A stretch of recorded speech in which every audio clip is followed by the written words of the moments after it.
KVAQ-TV is sponsored in part by Information Technology at UTRGV, which will host IT Tech Days from 11 a.m. to 2 p.m. on October 20th in the Harlingen Auditorium. The event welcomes students to learn about the technology available at UTRGV and get free advice on personal devices. Meet with technology experts from the IT departments and learn how to kickstart your career in the technology industry as a student. Come and attend for a chance to win prize drawings and enjoy free food and drinks.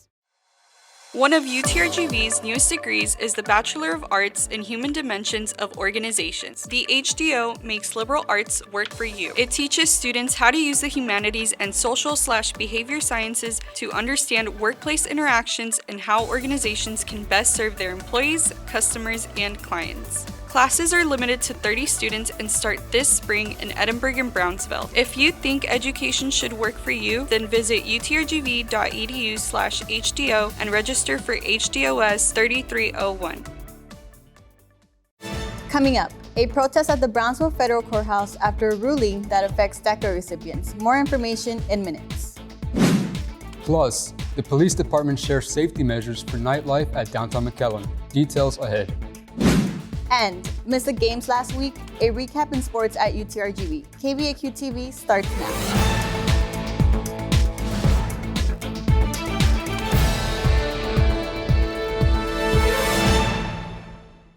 Hey there, vaqueros. Welcome back to this semester's 8th edition of KVAQ-TV. I'm Karen Lucero. And I'm Felix Valderas. And at the top of the hour,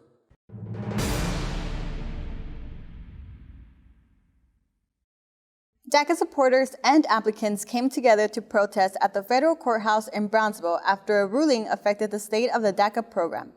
Xavier Aguilar with the story. On October 5th, the U.S. Court of Appeals for the Fifth Circuit ruled in agreement with the lower court's decision that the 2012 DACA program is unlawful.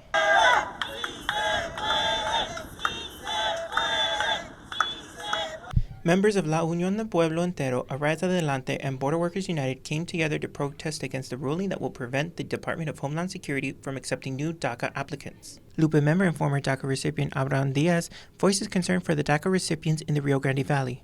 Many of them are bank tellers, are restaurant workers, are teachers, are students. All of this is very important because we know the capacity that they have. We know the big impact they have in our communities, in our economy, and taking away this work permit is going to put us in limbo again with so much uncertainty. According to the U.S. Citizenship and Immigration Services website, the ruling does not affect current DACA and employment authorization documents, and any individual who is a DACA recipient can still have their paperwork accepted and processed. Individuals who qualify for the DACA program can still apply for the program, but the paperwork will not be processed until after the litigation of the ruling.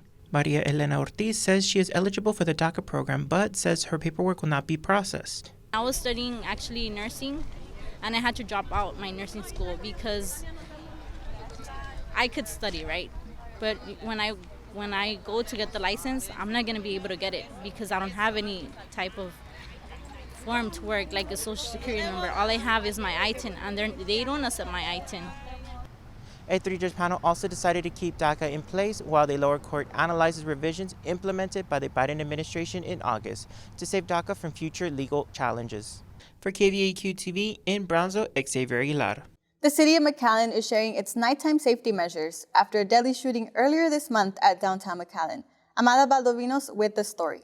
The city of McAllen reported its lowest crime rate in 37 years at the end of 2021. Crime decreased significantly by 22.2%. Its highest reported crime was 77.8% in 1995, but despite the decrease in crime, the city is working to keep its residents safe in multiple ways.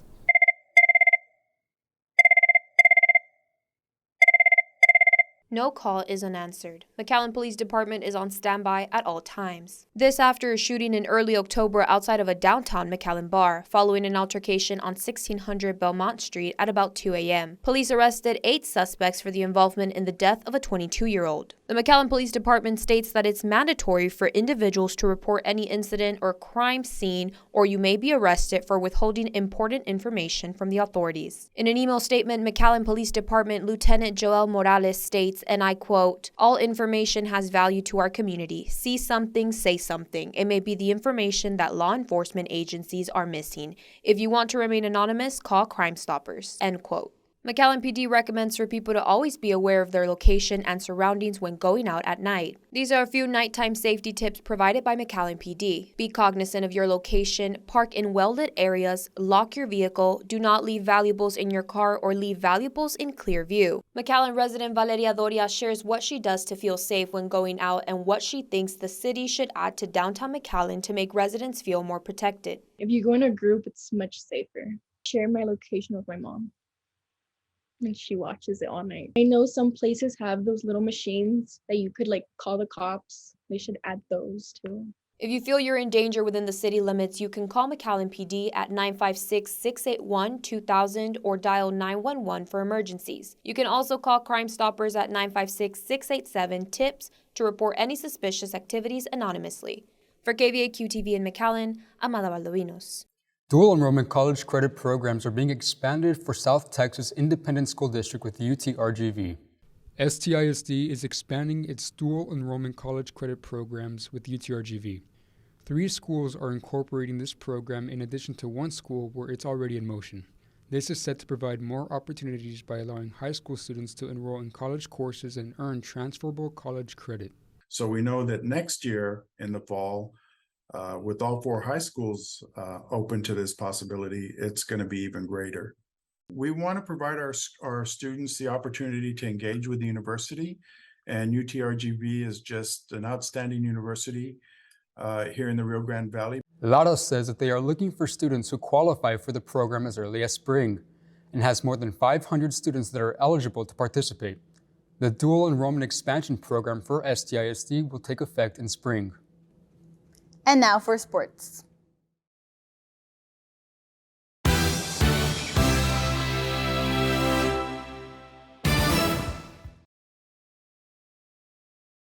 A lot of excitement last week in UTRGV sports as the women's volleyball team completed a season sweep last Monday. Our reporter Jessica Amaya with more insight on the matchup. Another game, another win. The UTRGV volleyball team just keeps scoring. The Vaqueros defeated the 3-time defending Western Athletic Conference champions, New Mexico State, in 5 sets. The Aggies started off set 1 strong, taking a 4-1 lead, but the Vaqueros managed to respond with a 10-3 run of their own. Down 12-13, graduate student Sarah Cruz scored a kill that led the Vaqueros to a 7-1 run, putting them out of reach. After dropping back-to-back close sets to the Aggies, the Vaqueros came back in set 4, tying the match 2-2. Leaving it all on the line in set 5. A late 5-0 run by the Vaqueros ended the match. Here's what head coach Todd Laurie had to say. Just the way the girls play, when it got into the 5th set at that point, the way they responded in the 4th, I was pretty happy with whatever was going to happen, as long as they continued to play the way they played in the 4th. And, I thought they just find a way, and we really challenged them. The Vaqueros are now 7-0 at home for 2nd time in program history, matching its 2017 record. All right, let's swing into the UTRGV baseball team who hold open trials October 6th for current full-time students. 6 UTRGV students across the valley came out on a mission: make the team. There's no word if anybody who tried out made the cut.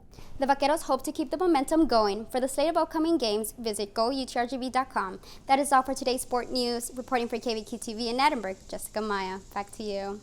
That's all for today. Make sure to watch us Monday through Friday on VCast monitors and on social media. You can also grab a copy of the Rider newspaper in standing locations on both campuses. For KVAQ-TV, I'm Felix Valderas. And I'm Karen Lucero. Stay safe, Vaqueros.